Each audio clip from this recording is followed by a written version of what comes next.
And welcome to Arts in Review, celebrating the best in live theater and cabaret in the greater Los Angeles area. This is your host, Julio Martinez, and we have a summer of live theater here in LA.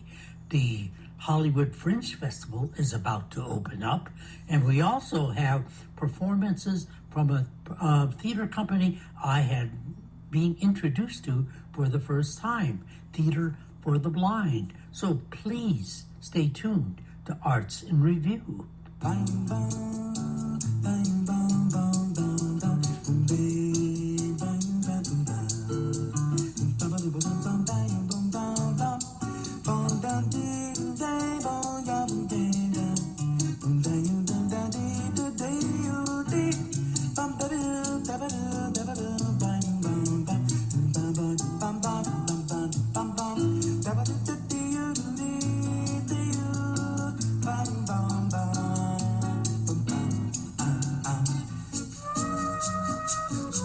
This is your host, Julio Martinez, and as I said at the top of the show, the Hollywood Fringe Festival is about to emerge here in Los Angeles.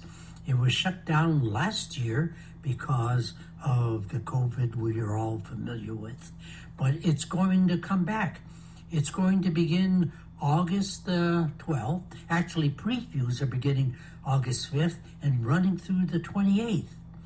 And today, I'm very fortunate to have the complete cast and the director and the writer of a play that's having its West Coast premiere, an off-Broadway play having its West Coast premiere, and they're all jammed through my microphone because they happen to be one person, Mr. Luke Walker. Are you there? I am, Julio. Thank you so much. Oh, it's my pleasure, sir.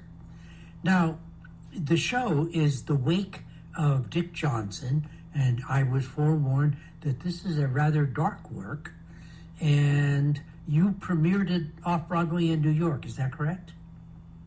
Yes, I did. The first run of it was actually at a pub, an Irish pub in Queens, New York, in the basement, no less. And it was very small scale. From there, though, I've brought it back to New York. We did a PS 122 in the East Village, and I also did a short run in Charlotte, North Carolina, where I was living before I recently moved out to LA. Well, now you're here in Los Angeles. Now, you're going to be performing, doing the previews as well. You're running through August 5th through the 25th, and the play, they was forewarned that it was dark, but it is certainly that. Can you give us an idea of what the play is about? Yeah, sure. So it is dark. I think that's an understatement. But I think that the ultimate message, though, is one of really, it's humorous, and it's about compassion and how we should really live and navigate our lives, because the premise is that the things that we do in this existence, they have an impact in our afterlife, and so what we become after we depart this world is a reflection of those actions, and not just the ones that we do ourselves, but that are imposed upon us. So it takes place at the wake of Dick Johnson, who's the protagonist. And you enter the theater, and I went to great lengths to design the set myself, and I take pride in that as much as the rest of it. But to really replicate the feeling of being at a wake, every detail. This performance will be a little scaled down just due to the nature of sharing the space throughout the course of the month.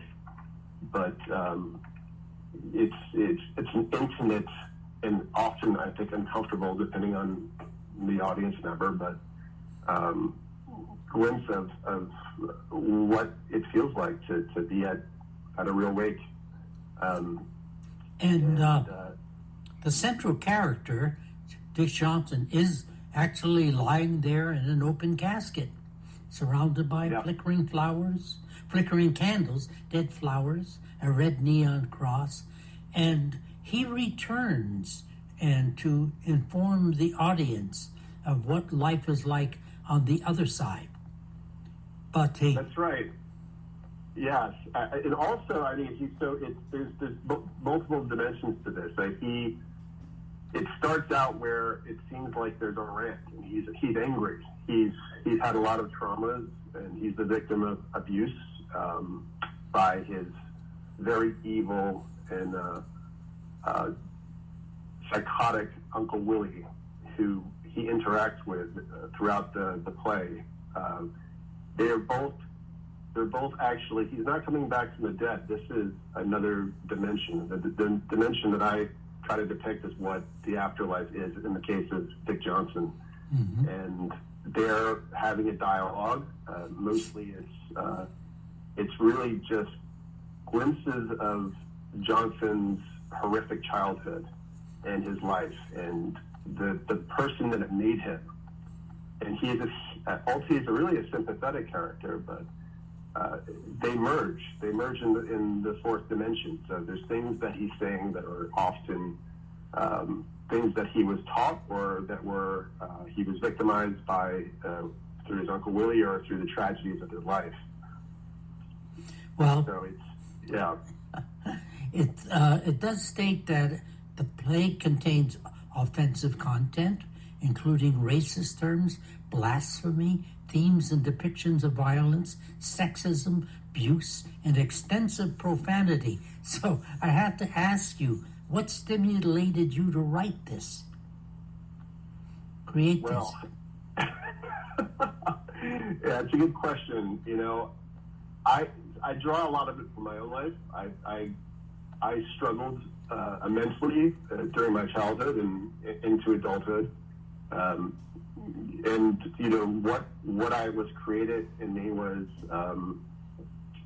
a shell of a person, and I think I draw a lot of that, a lot of this darkness from that, but also a lot of the inspiration. It's hard to describe. I for a long period I was drinking very heavily, and I would often just wake up in the night in a cold sweat, and I would have ideas, and I've written many different pieces. And I think in the old times they might have called it a vision, but it was very spiritual in many ways. So this play was actually, I woke up one night and the entire thing was in my mind from start to finish. And I wrote the whole thing in a week, the first draft, and it was completed in 2 weeks. And I wrote it all on my iPhone between my commute to and from work. It's interesting, you know. I think ultimately what happened was my very husband is very close to me. He passed away, and I went to his funeral, and I was devastated. And that wasn't the direct inspiration, but it certainly, I think, set in motion this stream of thought about existence and what it means to live and to die. And the rest of it's definitely just a combination of personal experience and the unfortunate horrors of existing in this world that's often violent and unforgiving. Well, you're going to be doing 8 performances of The Wake of Dick Johnson, and they'll be taking place at the Hudson Theater, which is located at 6539 Santa Monica Boulevard. It is Hudson Theaters. Do you know which theater you're going to be in? Yes, the Guild. So the yes. Guild is the smallest of the 3, and I actually chose that specifically due to its size because I really, to me, that this is a piece that needs to be intimate and it needs to be in your face. And at times, people will feel uncomfortable.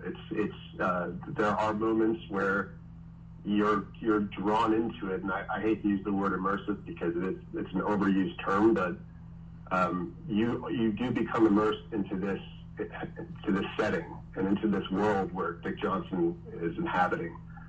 So that was a calculated decision on my part, and I think it's a great theater, and Zeke, the theater manager, and I believe the owner, he agreed that this would be a great setting for it. So I'm very, very excited to be doing it there. And it is running August 5th to 25th, and in usual Fringe Festival fashion, they're not consecutive performances. You have specific dates and times for these. Do you want to give me the schedule? Because that I did not know, the specific dates. Yeah, so the previews will be on the 5th and the 6th of August. And then I'm going to have a little bit of time in between my next performances, but then I'll have the next run of performances will be consecutive. So I'll have the 16th, 17th, and 18th, and then another short break, and then the 23rd, 24th, and 25th is the last night. That sounds great. Now, to get tickets and information, you would go to, it's called, I have to give you this specifically, hff21.co/7066.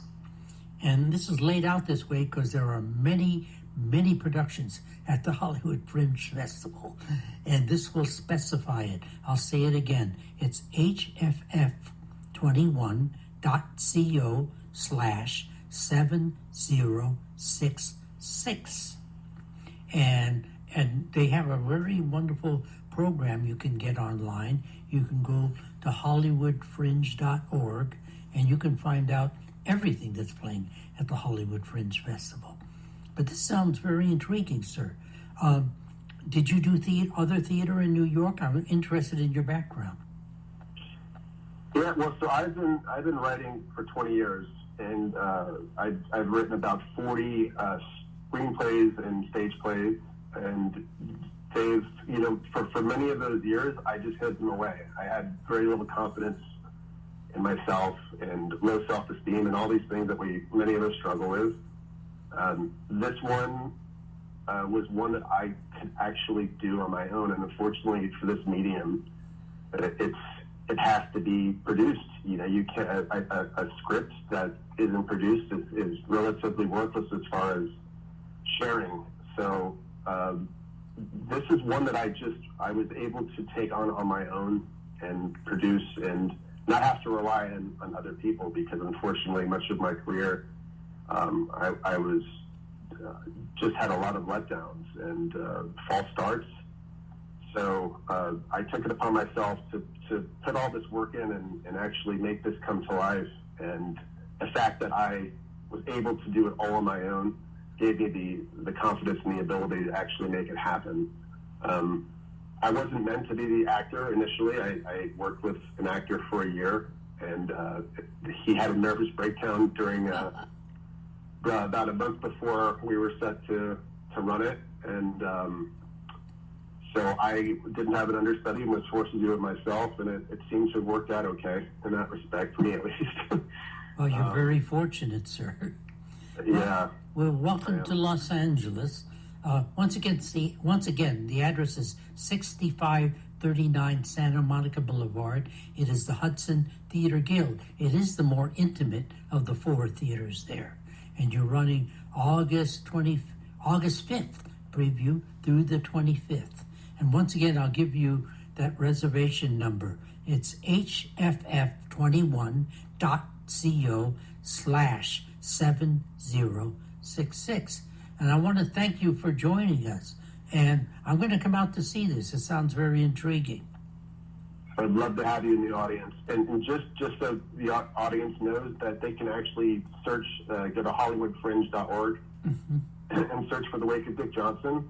And that will also be another method of locating this. And there'll also be an onstage 411.com.